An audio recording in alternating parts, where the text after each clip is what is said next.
The dinner rush was in full swing when Maya felt the gun before she saw it. Not literally, but she'd learned to read danger the way sailors read storms, by the shift in the air, the sudden tension that made her skin prickle. She was refilling water glasses at table 7 when she glanced toward the entrance, and her entire world tilted sideways. Ryan, her ex-husband, stood in the doorway of Castellanos, his eyes scanning the dining room with that predatory focus she remembered too well. His right hand was tucked inside his jacket, the same jacket he'd worn that night 6 months ago, when the police had finally believed her, when they'd photographed the bruises and taken her statement and told her to run. Maya's hand trembled, water sloshing over the rim of the glass she was holding. She'd been careful. So careful. New city. New name on the apartment lease. New job at this upscale Italian restaurant where the tips were good, and the owner didn't ask too many questions about her past. She'd even changed her hair, cutting the long blonde waves Ryan had loved into a sharp auburn bob that made her look like someone else entirely. It hadn't been enough. Ryan's gaze swept past her once, then snapped back. Recognition flared in his eyes, and his mouth curved into that smile that used to make her stomach drop. Still did, but for different reasons now.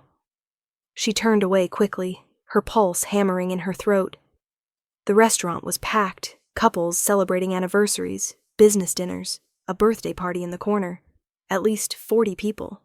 Surely he wouldn't do anything here. Surely he'd just leave, realize she wasn't worth the trouble. But she knew better. Ryan didn't let go of things he considered his. Maya's eyes darted around the dining room, looking for options.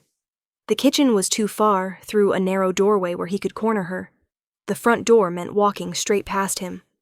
Her phone was in her locker in the back. Then her gaze landed on table 12. He sat alone, which was unusual for a Friday night. Maya had noticed him the moment he'd walked in 40 minutes ago. You couldn't help but notice a man like that. Tall enough that he'd had to duck slightly through the doorway, broad-shouldered in a suit that probably cost more than her monthly rent. Dark hair styled back from a face that was all sharp angles and harder edges, the kind of handsome that made you think of marble statues and old money. But it was his eyes that had caught her attention when she'd taken his order. Ice blue and impossibly cold, scanning everything with the same calculating assessment Ryan used, but sharper, more dangerous. This wasn't a man who lost control and swung fists in parking lots. This was a man who made problems disappear. He'd ordered the osso buco without looking at the menu, and had been nursing the same glass of bourbon ever since, checking his phone occasionally, but mostly just watching. Waiting for someone, she'd assumed. Now those ice-blue eyes were fixed on her, and she realized he'd seen everything. The way she'd frozen. The way she was trying not to look at the entrance.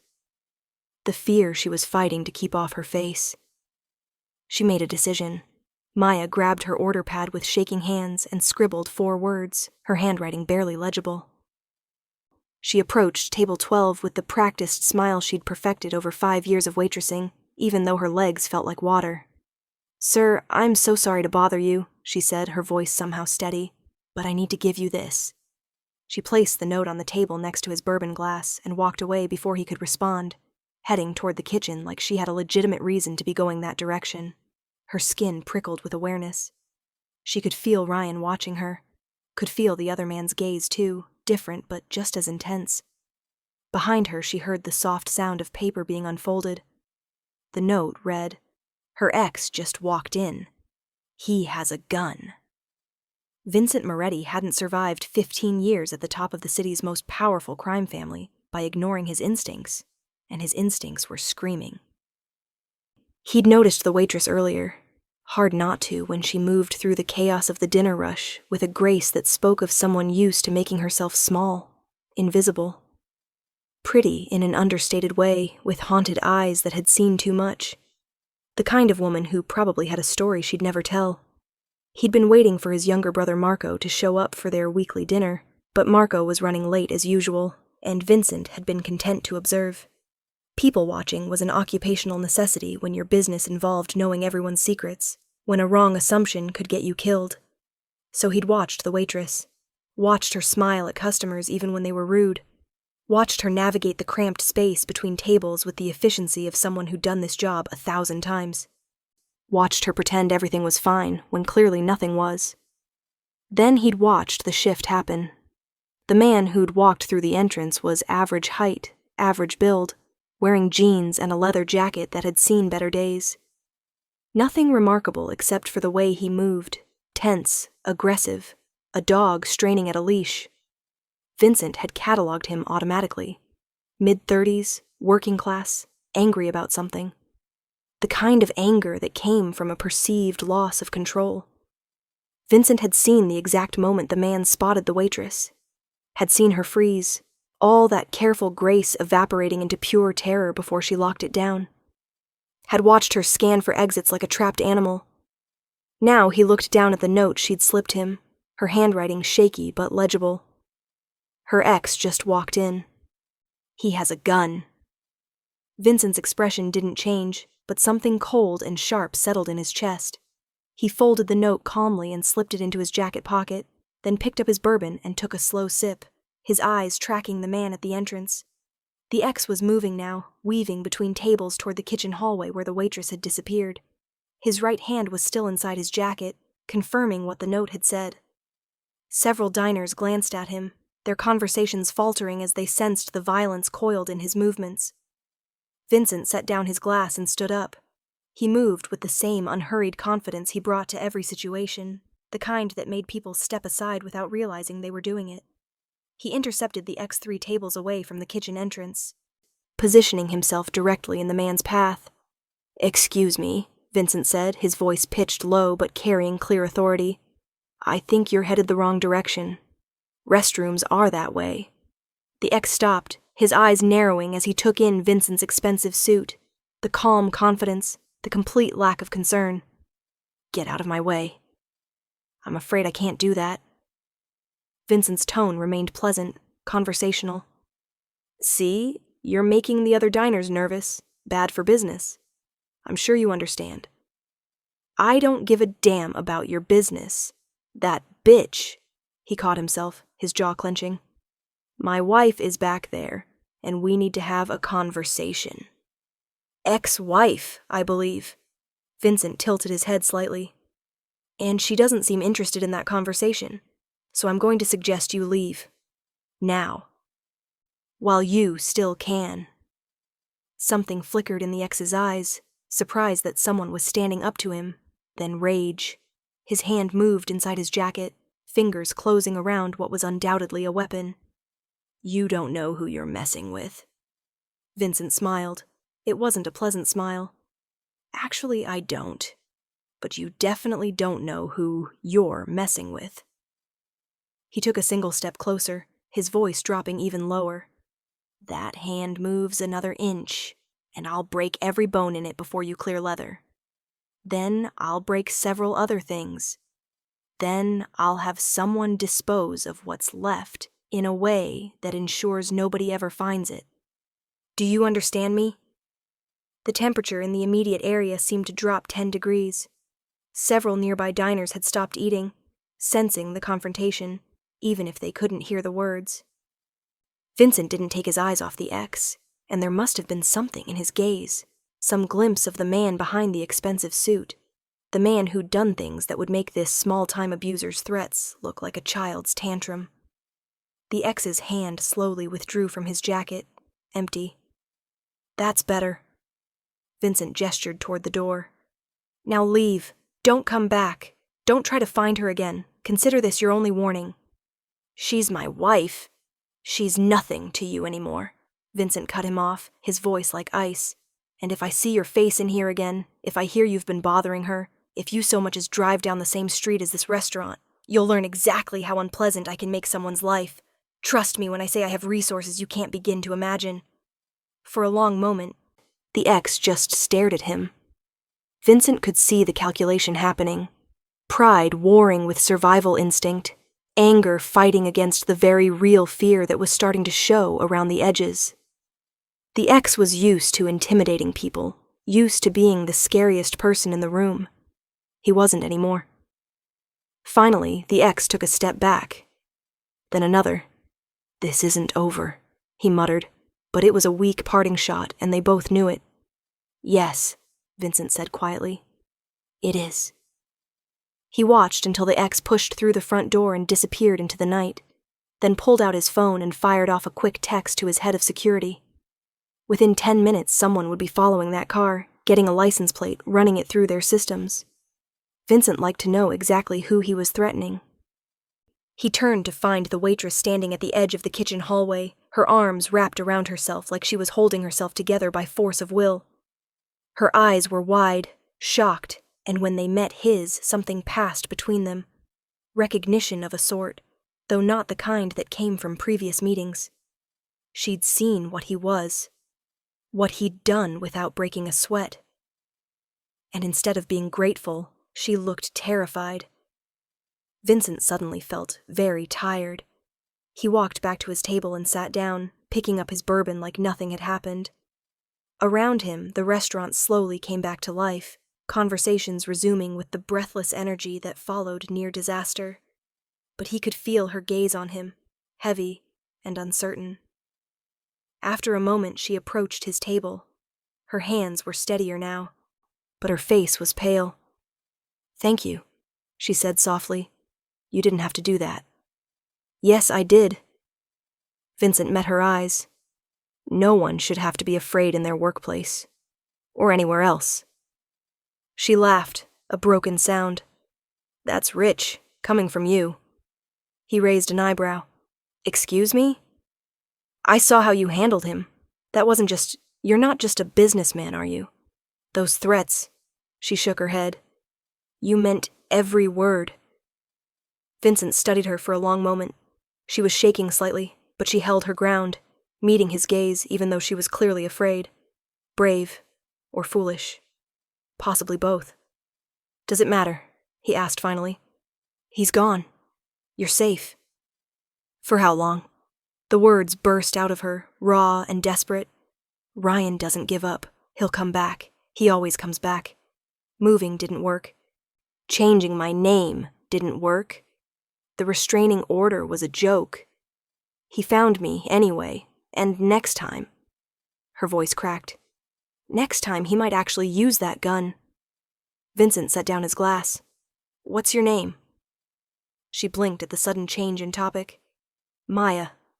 Maya Foster. Your real name?"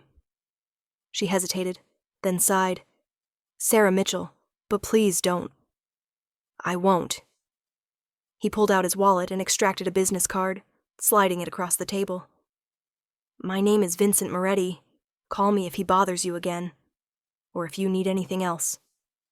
Maya, Sarah, stared at the card like it might bite her. "Moretti? As in the Moretti family? You've heard of us." "Everyone's heard of you." She looked up at him, and there was something almost like pity in her eyes. "You're the mob. You're dangerous." "Yes," Vincent said simply. "I am. But not to you." "How can I know that?" "Because if I meant you harm, we wouldn't be having this conversation." He leaned back in his chair. "I'm offering protection, Sarah. Real protection. The kind the police can't or won't provide. Your ex won't come near you again. I'll make sure of it." "Why?" The word came out almost as a whisper. "Why would you help me? What do you want?" Vincent considered the question. It was fair. In his world, nobody did anything without expecting something in return. He should tell her there was a price, that this protection would cost her, that he never did favors without collateral. But when he looked at her, all he could see was the terror in her eyes when her ex had walked in, the way she'd been brave enough to ask for help even though she was shaking. The strength it must have taken to run in the first place, to build a new life even though she was clearly still looking over her shoulder. "I don't want anything," he said, surprising himself with the honesty. "Consider it a personal favor." She studied him for a long moment, her eyes searching his face for the lie she was clearly convinced was there. When she didn't find it, confusion flickered across her features. "I should get back to work," she said finally, not taking the card. "Thank you again for what you did, but I can handle this myself." She turned and walked away before he could respond, disappearing into the organized chaos of the dinner rush. Vincent looked down at the business card still sitting on the table, then slipped it back into his wallet. He had a feeling he'd be seeing Sarah Mitchell again, whether she wanted to or not. His phone buzzed with a text from Marco. "Sorry, can't make it. Emergency with the shipment. Rain check?" Vincent typed back a quick confirmation and signaled for his check. The waitress who brought it wasn't Sarah, an older woman with tired eyes who gave him a curious look but didn't comment on the earlier confrontation.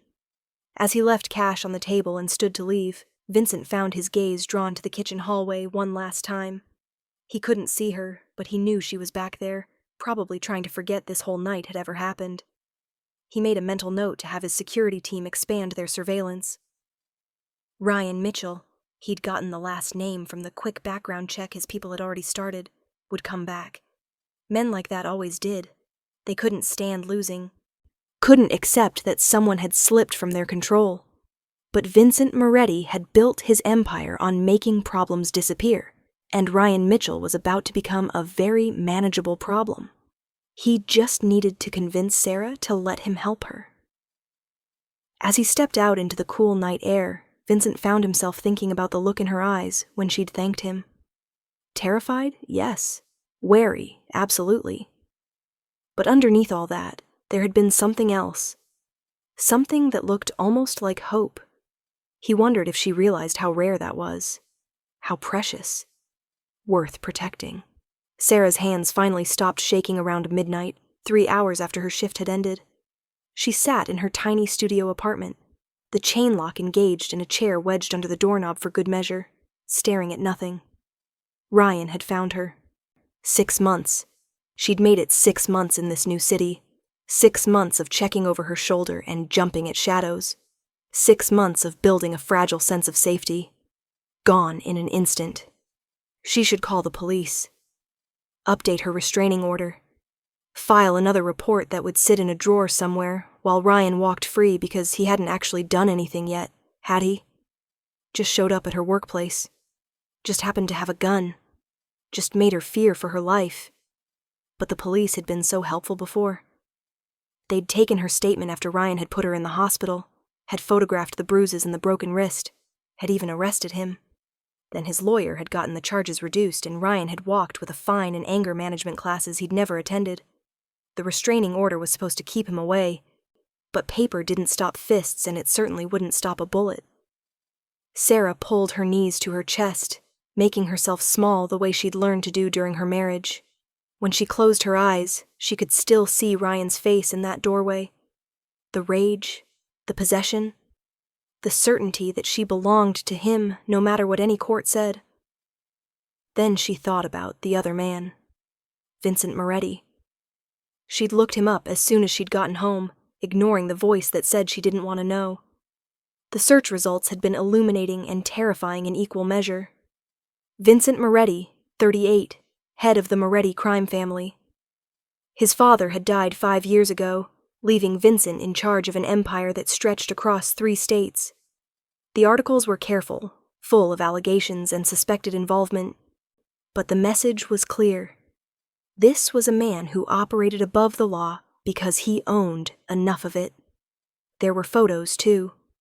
Courtroom sketches from trials that never seemed to stick. Society page pictures from charity events where he looked polished and respectable. One grainy security camera image from what might have been a crime scene, though the caption was vague about details. In every photo, his eyes had that same cold assessment she'd seen in the restaurant. The eyes of a man who'd done things that would keep normal people awake at night. And yet, he'd stood up for her without hesitation. Had threatened Ryan with the kind of casual brutality that made it clear these weren't empty words. Had offered her protection and asked for nothing in return. No one did that. No one helped without expecting something back. She'd learned that lesson early in life, and Ryan had reinforced it with his fists. You were useful or you were nothing, and useful meant owing. So what did Vincent Moretti really want? Sarah's phone buzzed, making her jump so violently she nearly dropped it. Unknown number. Her heart hammered as she stared at the screen, half convinced it would be Ryan making threats. She answered on the fourth ring. "Hello? Ms. Mitchell, this is Detective Chen from the 5th Precinct. I'm calling regarding an incident report filed tonight about a Ryan Mitchell appearing at your workplace." Sarah blinked. I didn't file a report." "Ah," a pause. "The restaurant manager called it in. Said there was a confrontation and you were frightened. I wanted to follow up, make sure you're safe. I see you have an active restraining order against Mr. E. Mitchell." "Yes, he's my ex-husband." The words came automatically, the same explanation she'd given a dozen times to a dozen different police officers. "He was there tonight. At the restaurant where I work. He had a gun." "Did he threaten you directly? Did he display the weapon?" "No, but then technically he hasn't violated the restraining order." The detective's voice was sympathetic but firm. "Being in the same public place isn't enough, Ms. Mitchell. If he approaches you, if he makes contact, call 911 immediately. We'll respond. But unless he directly violates the order, there's not much we can do proactively." Sarah closed her eyes. The same answer. Always the same answer. "I understand. I've made a note in your file about tonight. If Mr. Mitchell continues to show up at your workplace, we might be able to make a case for stalking behavior, but it takes time, and we need documentation. Can you do that for me? Keep a log of every time you see him, every contact he makes?" "Yes." What else could she say? "No, I'll just wait until he finally snaps and shoots me." "Good. Stay safe, Ms. Mitchell, and call us if anything happens." The line went dead. Sarah set down her phone and laughed, a bitter sound that echoed in her empty apartment. Stay safe. Right. She was alone in this, just like she'd always been. The police couldn't help until Ryan actually hurt her, and by then it might be too late. Her parents had written her off when she'd married Ryan against their wishes, had said, "I told you so," when she'd finally left and offered no other support. She had no siblings, few friends after Ryan had systematically isolated her. Except now she had a business card in her bag with Vincent Moretti's number on it. Sarah retrieved her purse and pulled out the card he'd tried to give her. She'd taken it after he'd left, palming it off the table when no one was looking. Just in case. Simple black lettering on expensive cardstock. Vincent Moretti, with a phone number and nothing else. No title, no company name. He didn't need them. She turned the card over in her fingers, thinking about the way he'd looked at Ryan. The cold certainty in his voice when he'd made those threats. He'd meant every word. She'd stake her life on it. Maybe she was about to. Sarah pulled out her phone and stared at the number on the card for a long time. This was crazy. Vincent Moretti was a criminal, the head of the mob. Getting involved with him would be jumping from the frying pan into the fire, trading one dangerous man for another. But Vincent hadn't looked at her the way Ryan did, hadn't seen her as property or a possession or something to be controlled. He'd looked at her like she was a person who deserved help, no strings attached. And when he'd smiled at Ryan, that cold, threatening smile, Sarah had felt safe for the first time in years. Her finger hovered over the call button. She pressed it. The phone rang once, twice. Then, Vincent Moretti. His voice was different on the phone somehow. Less guarded. She'd woken him up, she realized with a start. It was past midnight and she'd called him and, "Mr. Moretti, it's Sarah Mitchell, from the restaurant." The words tumbled out in a rush. "I'm sorry to call so late, I know it's late. But the police called and they said there's nothing they can do until Ryan actually hurts me and I'm scared. I'm really scared. And you said if I needed help." She trailed off, horrified at how desperate she sounded. How weak. There was a pause on the other end. Then, "Where are you right now?" "My apartment. I have the doors locked and text me your address. I'll be there in 20 minutes. "You don't have to. 20 minutes, Sarah. Don't open the door for anyone but me." He hung up. Sarah stared at her phone, her heart pounding. What had she just done?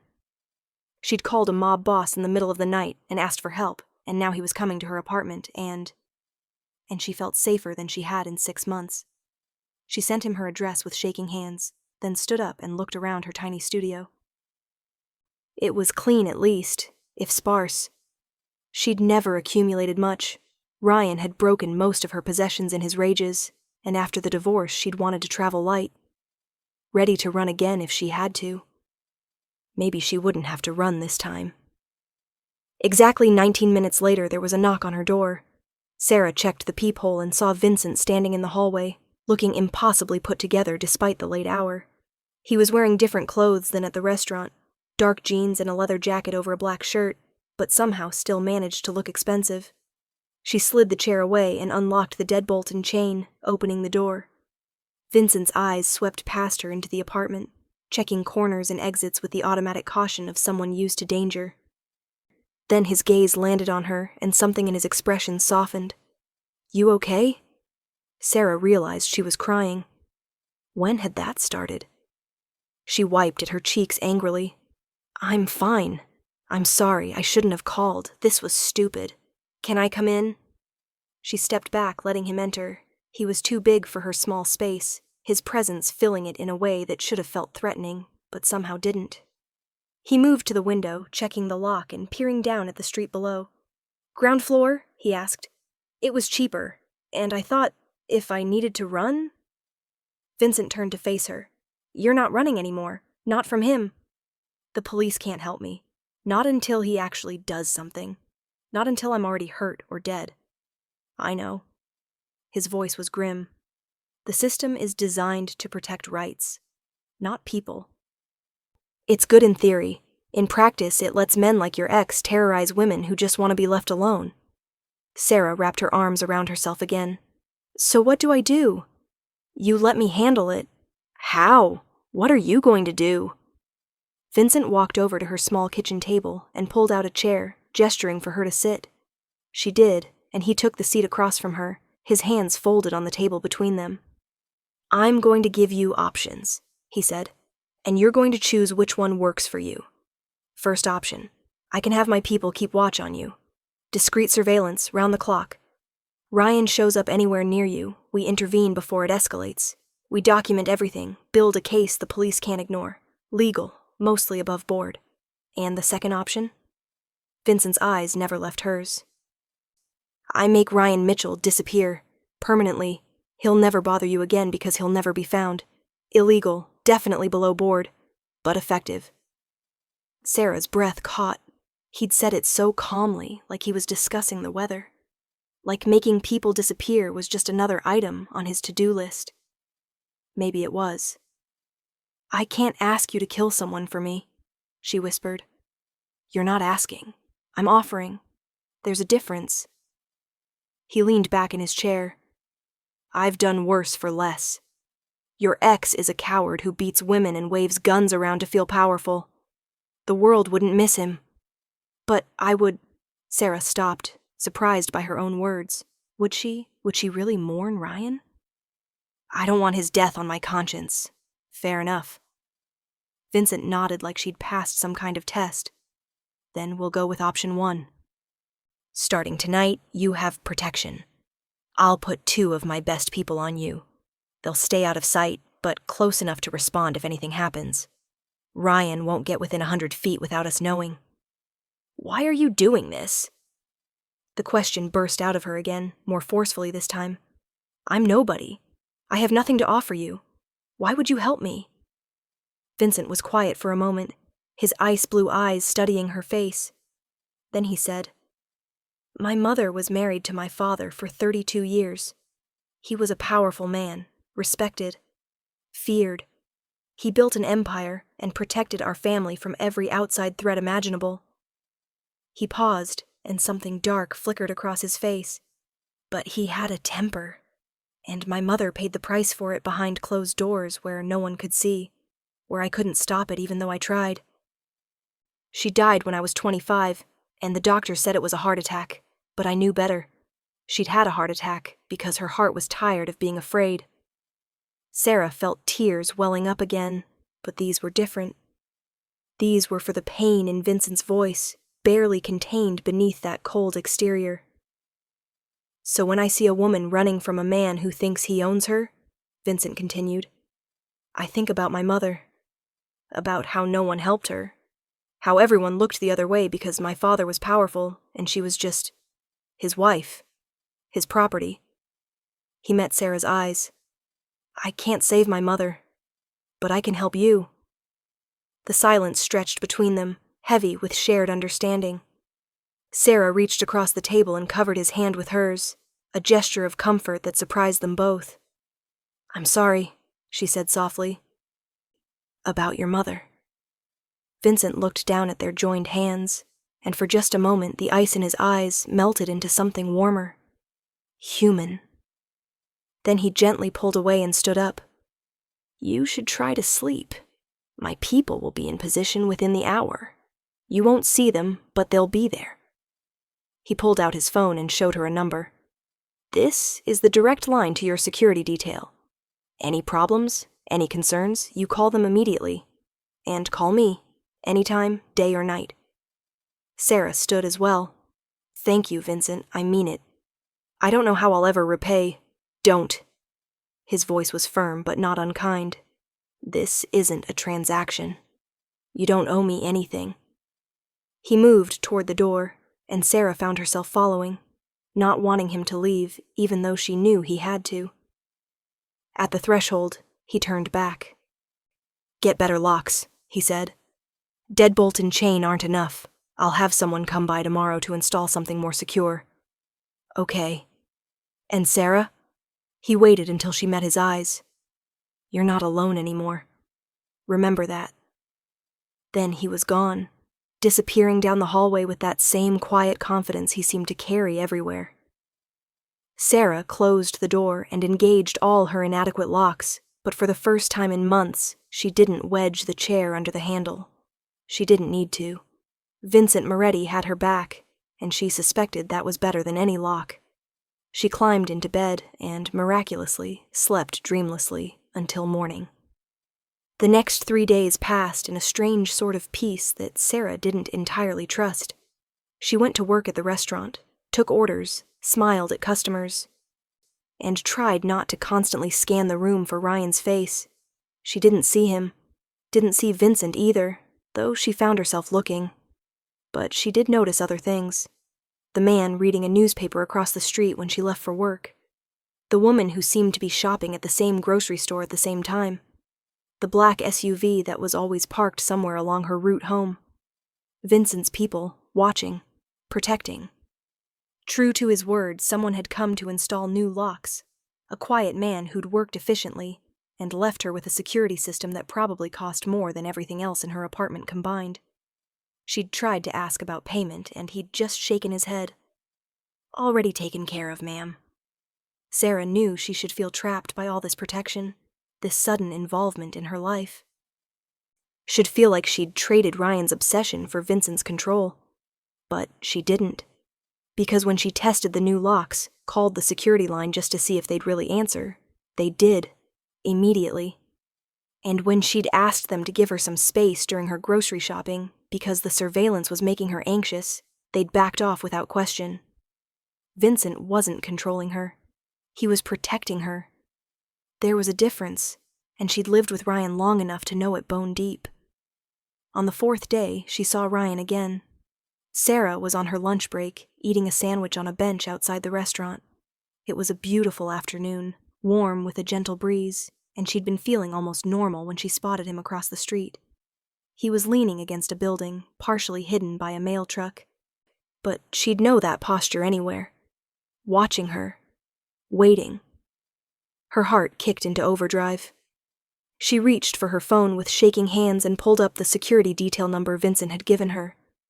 I see him, a calm female voice said before Sarah could speak. Ryan Mitchell, northwest corner of 5th and Madison. We've got eyes on him. You're safe. What do I do? Sarah whispered. Nothing. Finish your lunch. We'll handle this. Sarah watched as a man detached from the sidewalk crowd, the same man she'd seen reading the newspaper, she realized, and walked purposefully toward Ryan.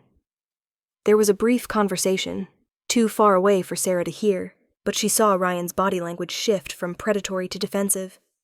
The man pointed down the street, away from Sarah. Ryan shook his head. The man said something else, his posture casual but somehow threatening. Ryan looked toward Sarah, and she saw his face clearly for the first time since the restaurant, angry, frustrated, but underneath it, afraid. He left, just turned and walked away, disappearing into the afternoon crowd. Sarah released a breath she hadn't known she was holding. Her phone rang. "Vincent, you okay?" he asked without preamble. "Yes. Your people, they were amazing. They got rid of him without violence, I know." There was satisfaction in his voice. "Ryan's been testing boundaries, seeing if we're really serious about protecting you. Now he knows we are." "What did your man say to him?" "Probably something about the consequences of bothering you. My people are very creative with their threat delivery." A pause. "How are you holding up?" Sarah looked down at her half-eaten sandwich. Her hands had finally stopped shaking. "Better than I expected. It's strange. I've been running from Ryan for so long, and now I don't have to. You're handling it. That's the idea." "Vincent," she hesitated, not sure how to voice what she was feeling. "Can I buy you dinner, as a thank you? I know you said I don't owe you, but I want to. Please." The silence on the other end stretched long enough that she thought he might refuse. Then, "Tonight? I can pick you up after your shift." "That would be perfect." "It's a date, then." He said it casually, but something in his tone made her stomach flip. "I'll see you at 10. He hung up, and Sarah sat on her bench staring at her phone, wondering what she'd just done. It's a date. Was it? Could it be? Vincent Moretti was a mob boss, a criminal, a man who'd casually offered to make her ex-husband disappear. Getting involved with him romantically would be insane. But then she thought about the way he'd looked at her in her apartment, the pain in his voice when he'd talked about his mother, the way he'd given her options instead of orders, protection instead of possession. Maybe insane was exactly what she needed. Sarah finished her sandwich and went back to work, counting down the hours until 10 o'clock. Vincent picked her up in a car that probably cost more than she'd make in 5 years, sleek black lines and an engine that purred like a contented cat. Sarah had changed out of her work clothes into the nicest thing she owned, a simple navy dress that Ryan had always hated because he said it made her look too independent. Perfect, then. "You look beautiful," Vincent said as she slid into the passenger seat, and the way he said it, matter-of-fact sincere, made her blush. "Where are we going?" "A place I think you'll like. No Ryan, no stress, just dinner." They drove in comfortable silence through the city streets, and Sarah found herself relaxing into the leather seat. She watched Vincent's hands on the steering wheel, strong, capable, with a few scars across the knuckles that spoke of a more violent past than his current polished exterior suggested. "Can I ask you something?" she said finally. "Anything. How did you end up doing what you do, running the family business?" Vincent's jaw tightened slightly, but his voice remained even. "I inherited it when my father died. Heart attack, sudden. Probably the same stress that killed my mother. Honestly, I could have walked away, sold off the legitimate businesses and let the rest crumble. A lot of people expected me to. Why didn't you? Because the alternative was chaos. Blood in the streets as every rival family tried to take our territory. My father built something stable, and I decided that stability was worth maintaining." He glanced at her. "I'm not going to pretend I'm a good man, Sarah. I've done things that would horrify you. But I operate by rules. My people know where they stand, and I protect what's mine." The last words hung in the air, charged with meaning. "Am I yours?" Sarah asked quietly. "To protect?" Vincent's hands tightened on the wheel. "Do you want to be?" It was the wrong question to ask her. Or maybe the right one.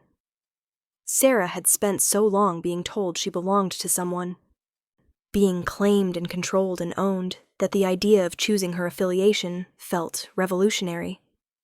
Did she want to be Vincent's? "I don't know," she admitted. "I don't know what that would mean." "It would mean you're under my protection, permanently. Anyone who threatens you threatens me, and I don't take threats lightly." He pulled the car into a parking spot in front of a restaurant that looked small and intimate, strings of lights glowing in the windows. It would also mean that I'd want to see more of you. Not because you owe me, because I'd like to. Sarah's heart was hammering again, but not from fear this time. Vincent, I'm a mess. I'm running from an abusive ex. I'm barely making rent. You're brave, he interrupted, turning to face her fully. You're strong. You rebuilt your life from nothing after leaving a situation that could have killed you. You asked for help when you needed it, even though everything in you probably said not to trust me. You're not a mess, Sarah. You're a survivor. She felt tears pricking at her eyes again. God, when had she become such a crier? I don't deserve you. Vincent reached over and tucked a strand of her auburn hair behind her ear, the gesture surprisingly gentle from such dangerous hands. You're right. You deserve better. But I'm selfish enough to want you anyway. Then he got out of the car and came around to open her door, offering his hand like they were in some old movie. Sarah took it, let him pull her to her feet, and didn't let go as they walked into the restaurant. Dinner was perfect. The restaurant was Italian. Of course it was, and clearly knew Vincent well.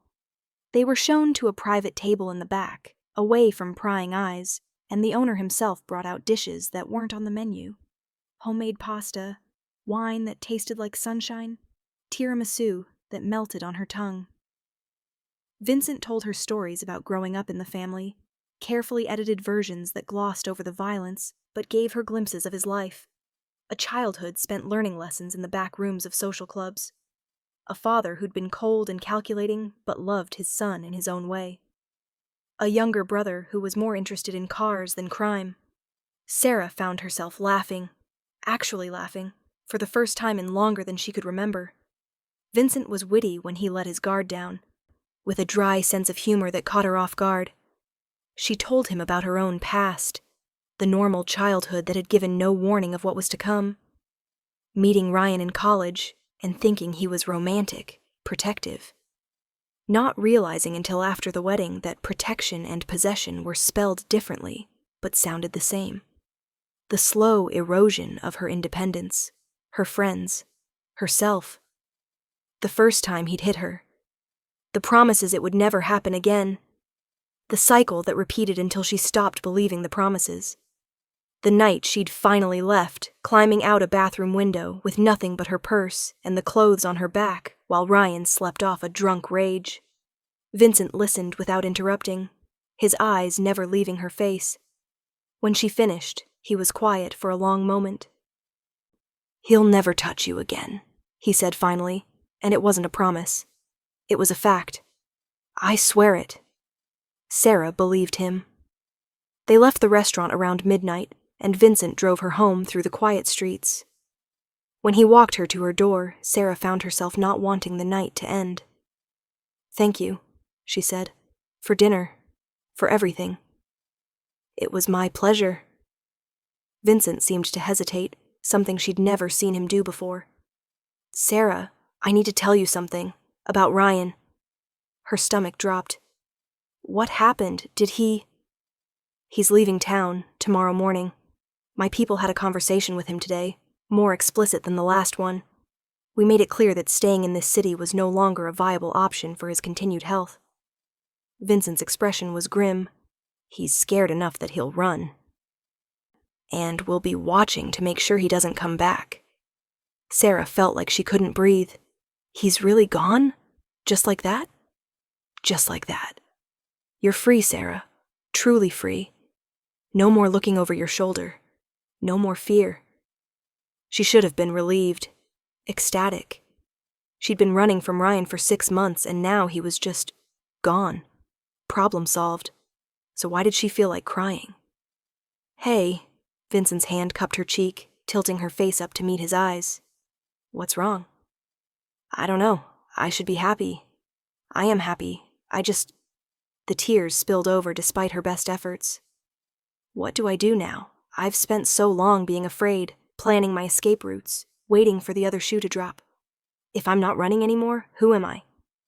Vincent pulled her into his arms, and Sarah went willingly, pressing her face against his chest, He smelled like expensive cologne and leather and safety. His hand stroked her hair, patient and steady. "You're whoever you want to be," he said softly. "That's the point of freedom, Sarah.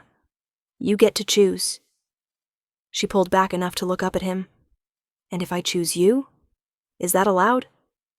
Something flickered in his eyes. Surprise, maybe? Or hope. "Are you sure that's what you want? I'm not an easy man to be with. My life is complicated. Dangerous. More dangerous than Ryan? Different dangerous. Ryan was a coward who hurt you because he could. I live in a world where people hurt each other for territory and profit and power, where violence is a business decision." He paused. "If you choose me, you'll be choosing that world too. Tangentially, but still. I can't protect you from everything." Sarah thought about the last 3 days, the security detail watching over her, the new locks on her door, the way Ryan had run from a single quiet threat from Vincent's man, the peace she'd felt knowing someone was looking out for her, not because she was weak, but because she deserved protection. She thought about dinner tonight, Vincent's dry humor, the pain in his voice when he'd talked about his mother, the gentle way he'd touched her face even though his hands had done violent things. She thought about how, for the first time in years, she'd felt like herself. Like Sarah, not Ryan's victim, not Sarah who was running. Just Sarah, a woman having dinner with a man she might be falling for. "I choose you," she said clearly. "I choose this, whatever it is." Vincent's control cracked. She saw it happen, the ice in his eyes melting into heat, the careful distance collapsing. He kissed her then, one hand still in her hair, and the other sliding around her waist, pulling her close. It was nothing like Ryan's kisses, which had been demanding and possessive. Vincent kissed her like she was precious, like she was choosing him just as much as he was choosing her. When they finally broke apart, both breathing hard, Sarah was smiling. "I should probably let you inside," Vincent said, his voice rough. "Before I forget, I'm trying to be a gentleman." "What if I don't want you to be a gentleman?" His eyes darkened. "Sarah, too fast?" She felt bold, reckless, free. "Sorry, you make me feel brave, like I can have what I want instead of just surviving." Vincent pressed his forehead against hers. "You can have anything you want. But I won't rush you. You've been through too much to jump into something new without thinking it through. What if I've already thought it through? What if I've been thinking about it since you stood up to Ryan in the restaurant? Then we'll take it slow anyway." He kissed her once more, gentle this time. "Because you deserve slow. You deserve romance and dates and time to be sure. I'm not going anywhere." Sarah felt something warm and solid settle in her chest. "Okay, slow. I can do slow." "Good." Vincent stepped back, putting proper distance between them. "I'll call you tomorrow. We'll plan another date, maybe during daylight hours this time." "I'd like that." She watched him walk back to his car, and before he got in, he turned and looked at her standing in her doorway. "Sarah?" he called. "Yeah?" "You're going to be fine. Better than fine. You're going to be happy. I promise you that." Then he was gone, driving off into the night, and Sarah went inside her apartment with its new locks and its security system and its complete absence of fear. For the first time in years, she believed that happiness might actually be possible. 3 months later, Sarah was working the lunch shift when Vincent walked into Castellanos. She hadn't expected him. Their dates were usually carefully planned, reservations made at restaurants where Vincent's presence wouldn't raise eyebrows. But here he was in the middle of a Tuesday, looking slightly out of place in his expensive suit among the business-casual lunch crowd. Sarah caught his eye and smiled, holding up one finger to indicate she'd be right over. He nodded and took a seat at table 12. Of course, table 12. She finished taking an order from a party of 4, dropped it at the kitchen, and grabbed a menu even though she knew he wouldn't need it. "This is a surprise," she said, approaching his table. "Everything okay?" "Everything's fine. I just wanted to see you." Vincent's ice-blue eyes softened when he looked at her, the way they always did now. "And I have something for you." He pulled a folder from his briefcase and slid it across the table. Sarah set down the menu and opened it, scanning the legal documents inside. Then her breath caught. "This is the deed to your ex-husband's house, the one you used to live in." Vincent's voice was matter-of-fact. "He signed it over this morning. It's yours now, free and clear. You can sell it, rent it out, burn it down if you want. Your choice." Sarah stared at the papers. The house she'd lived in with Ryan, the place where she'd been so afraid. He was giving it to her, just like that. "How did you—" "Ryan's relocating to the West Coast. Part of our arrangement included him liquidating certain assets." Vincent's expression was neutral, but she could read between the lines. Ryan hadn't had much choice in the matter. "I thought you might like to have it. Closure, maybe." Sarah looked up at him, this man who'd become so important to her over the last 3 months. They'd moved slowly, just like he'd promised. Dinner dates, long phone calls, walks in the park with his security detail trailing discreetly behind. He'd never pushed for more, never demanded anything, just been there. Solid. Safe. Hers. "I don't want the house," she said. "I want to sell it, and I want to use the money to go to school. Finish my degree." She'd mentioned once, weeks ago, that she'd dropped out of college when Ryan had convinced her she didn't need it. Vincent had remembered. That's a good choice. Vincent smiled, and it transformed his face from dangerous to devastatingly handsome. "What do you want to study?" "Social work. I want to help other women like me. Women who are running, who are scared." She took a deep breath. "And I was thinking about starting a foundation, with part of the money, to help abuse victims get protection, legal aid, whatever they need." Vincent's smile widened. "I think that's perfect. And if you need help setting it up, I know some lawyers who owe me favors." "Of course you do." Sarah laughed and closed the folder. "Thank you for this."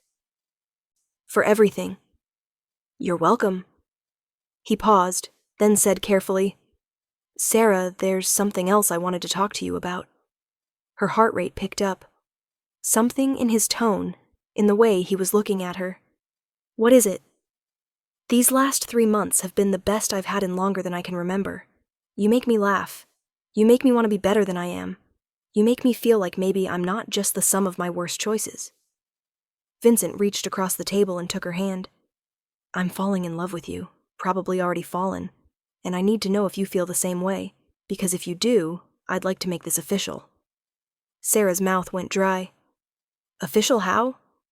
"Move in with me. Not because you need protection, or because you can't afford your apartment, because I want to wake up next to you. Because I want to come home to you. Because I want everyone to know that you're mine, and I'm yours." He squeezed her hand. "I know it's fast.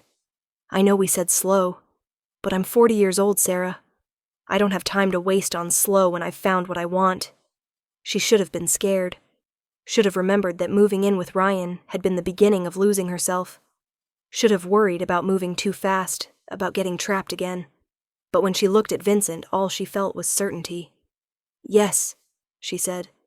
"Yes, I'll move in with you. Yes, I'm falling in love with you too. Yes to all of it." Vincent stood up so fast he nearly knocked over his chair. He came around the table and pulled her into his arms right there in the middle of the lunch rush, and Sarah didn't care that her co-workers were staring, didn't care that customers were watching. She kissed him like she'd been wanting to for 3 months. Like he was air and she'd been drowning. When they finally broke apart, both breathing hard, Vincent pressed his forehead against hers. "You're sure?" he asked quietly. "Because once you're mine, I'm not letting go. I don't know how to." "I'm sure." Sarah smiled against his lips. "I've been running my whole life. I'm tired of running. I want to stay." "Then stay. Stay with me. Let me love you the way you deserve to be loved." "Okay," she whispered. "Okay." Behind them, someone started clapping. Then someone else. Soon the entire restaurant had erupted into applause, and Sarah was laughing and crying at the same time, holding on to Vincent like he was her anchor in a storm. Except the storm was over now. She was safe. She was loved. She was home. Vincent kissed her once more, gentle and sweet, then pulled back with a rueful smile. I should let you get back to work. I should quit, Sarah said impulsively. Give my notice, focus on school and the foundation. Only if that's what you want. Not because of me. It's what I want. I want to start my new life. Really start it, not just survive it. She squeezed his hand. Will you wait? I need to talk to my manager. I'll wait as long as you need. I'm not going anywhere. Sarah gave her notice that afternoon, 2 weeks, professional and polite, because she'd never burn bridges even if she was moving on. Her manager was disappointed, but understanding, especially when Sarah explained about going back to school. True to his word, Vincent waited. He sat at table 12 for 2 hours, drinking coffee and working on his phone, looking up every time she passed to give her a smile that made her heart flutter. When her shift finally ended, he was still there. Ready? He asked. Ready, she confirmed. They walked out of Castellanos together, Sarah's hand in Vincent's, and she didn't look back. 6 months ago, she'd walked through those doors broken and scared, running from a man who'd tried to destroy her. Now she was walking out whole, loved, ready to build something new. And when Vincent opened the car door for her, when he kissed her before closing it, Sarah knew with absolute certainty that she'd made the right choice. She'd stopped running. She'd chosen love. She'd chosen herself. And she'd chosen Vincent Moretti, the dangerous man with the ice-blue eyes who'd taught her that protection and possession were different things, that she could be safe without being controlled, that she deserved happiness. As they drove through the city toward their future together, Sarah leaned back in her seat and smiled. She was free. She was loved. She was finally home. And it was more than she'd ever dared to dream.